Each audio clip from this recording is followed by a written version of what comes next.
Welcome, everyone. Welcome to another Coffee and Donuts. We're going to jump back in. If you hear some noise in the background, just bear with it. They're doing some repairs and construction from Hurricane Helene, so bear with me. As you can see, we're back up and running. We finally got internet service back to the building today, so that is a huge win.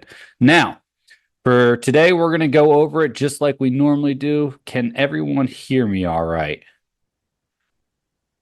Yes, sir. Loud and clear. Excellent. Thank you, sir. Now, we're going to jump into this. I have some questions that were pre-submitted that are actually some really good ones that I want to touch on and go into some specific tips about. And then I will open it up for all of you and we will go that direction. So here we go.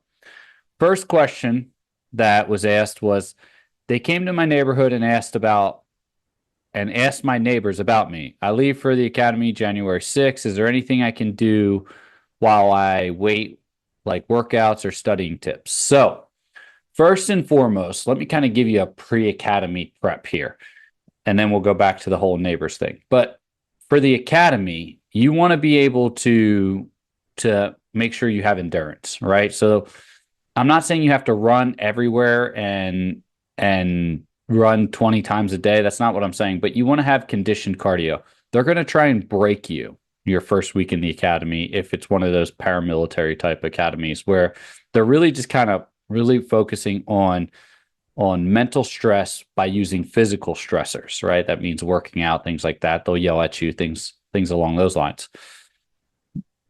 When it comes to preparing for the academy, you need to be very careful about this because I could sit here and give you a million tips to prep for the academies that I went through. But I've went through multiple academies and each academy was a bit different, right? So if I prepped for, say, this is how my test was worded for this academy, talking about use of force, right? They might have something written that's just a slight or an inkling different than how I interpreted it and how it was taught to me so that I could pass my written exams versus how you would pass your written exam. So keep that in mind. Now, what I will tell you, and I don't want to give you any training scars because that's why you want to listen to how your instructors teach this, but you're going to need to know legal, right? You're going to need to know use of force or police operations. Police operations are such as traffic stops and, contacts, things along those lines. The use of force, or excuse me, not use of, use of force and legal, those kind of go hand in hand. You're going to need to know what the Fourth Amendment says, right?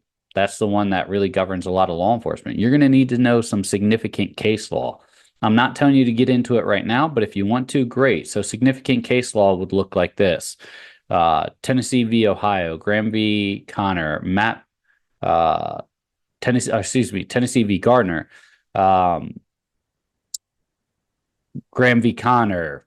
What's another one? Matt v. Ohio. All these are critical case law when it comes to law enforcement. And then you have the newer case law that comes out that's making impact. So understand there's three types of laws that law enforcement and the justice system use, and that is case law. That's what's made by court systems. You have statutory law, right, which is made by congressmen and congresswomen and your legislative branch. And then you have common law, which is the laws that came over from when we were originally, the 13 colonies, which is just common law that has kept in place or have been modified since then.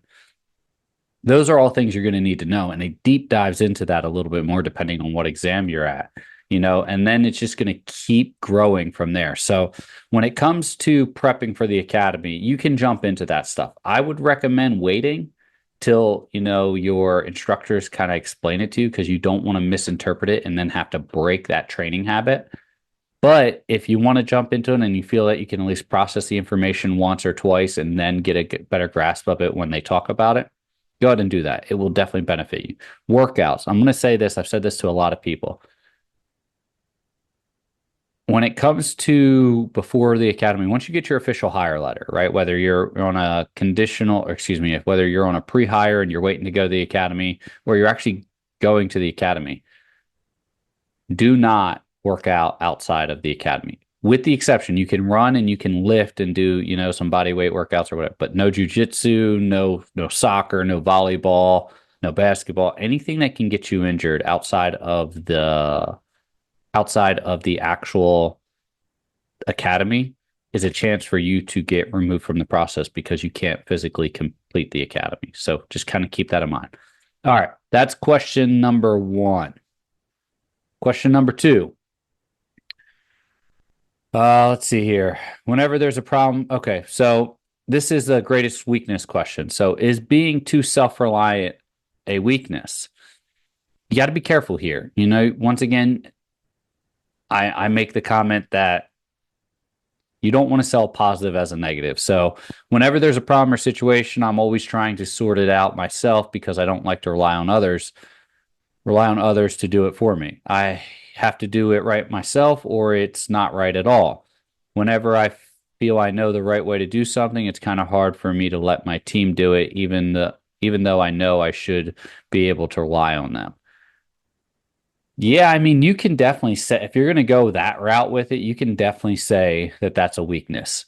And I can, with almost certainty, guarantee that what you just said right there would come up in your psychological review.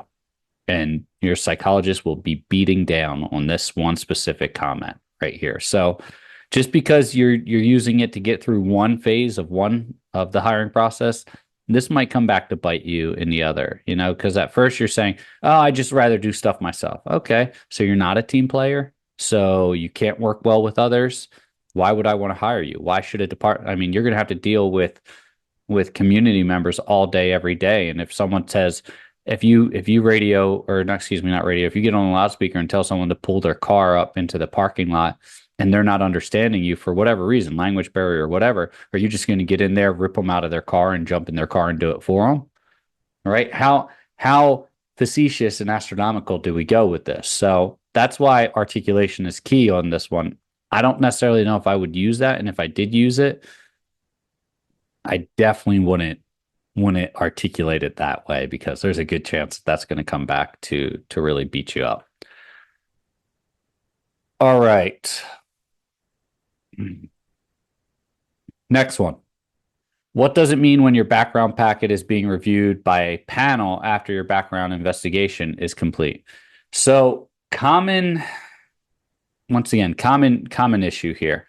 Your background investigation is never complete until you receive your final offer, right? I don't care what anyone tells you. Maybe they've completed your packet and they've compiled it, but approval isn't completed until you're actually hired. And even then, sometimes it's not even completed until significant part into the process. And ways that happens is you can get, especially if this is your first time being a law enforcement officer, you can get called what is a temporary clearance, right? And that temporary clearance is saying, hey, we don't find anything immediate within the background investigation that we've done. This individual is granted temporary clearance to provide law enforcement functions until an official security clearance can be granted, right? And an official security clearance is, that could be a year or 6 months, usually around 6 months, depending on a public trust clearance, but that could be up to a year or more, right? So keep that in mind. I hear this all the time. Okay, yeah, my investigation is complete. No, it's not. Do you have an official hire letter in your hand? Do you have a start date? Then it's not done, right? Because if you get a speeding ticket between now and your official hire letter, they're probably going to put that in your background packet and you're probably going to get DQ'd or any offers rescinded or whatever's going on at that point in time. So there's plenty of candidates that I see that get in trouble in the academy and then lose their spot as a law enforcement officer. And it's very easy to do because you're still in probation at that time. I would not recommend going with that mindset. Now, as for the question, what does it mean when your background packet is being reviewed by a panel? This is exactly what I mean. That's why I gave you that whole caveat. The panel is the actual people going through to review it to make sure nothing was missed. What happens is your background investigator completed their investigation. They compiled everything into a dossier or a file on you, right? And then they submitted it out to official review individuals with a recommendation, right? They're not just saying, oh, here's all the information I found. and here you go. No, there's a recommendation attached to it, which is why you want your investigator on your side, or you don't want to make them upset. But at the same point in time, no, your that panel review is, and that's every department. Every department and investigator doesn't say, "Oh, your background's done." No, they're done with your background. Maybe a chief has to review it. Maybe an executive board has to review it. Maybe it's a complete review panel board from a civilian panel review. A commission or something along those lines. There's a multitude of things that you can run into with that specific situation. So don't fall for that trap just because your investigator or someone says, "Hey, yeah, we're done with our investigation." Right? That doesn't mean you're done, right? It just means now it's going to be finalized, or it's going to be reviewed, or it's going to be approved. And an investigator doesn't approve that. Okay, that's the questions I have for you right there. Hey, before I let you go, I did want to ask real quick, if you enjoy this, know that we go in and we answer all the questions on YouTube. And then if you have any enjoyment from the podcast, from the audio podcast, no matter where you're watching it, Spotify, Apple Podcasts, or any of the other platforms, please leave us a review and like and share it. That's how we get out there, and then that shows me that this is the content that you all want to see, and then it's actually being beneficial. So if you have a comment and you want to ask a quick question, you can ask it over on YouTube. We try to answer all of them for as long as we can, as well as any of the extra gifts that we have for you. But additionally, you can go on to our website. It's Armagan CT, so ARMOGANCT.com. And up there we have live free trainings that we do as well occasionally. And you can keep checking there and see if that's something that you want to jump onto. I hope this all helps you. As I said before, stay safe, and I'll see you next time.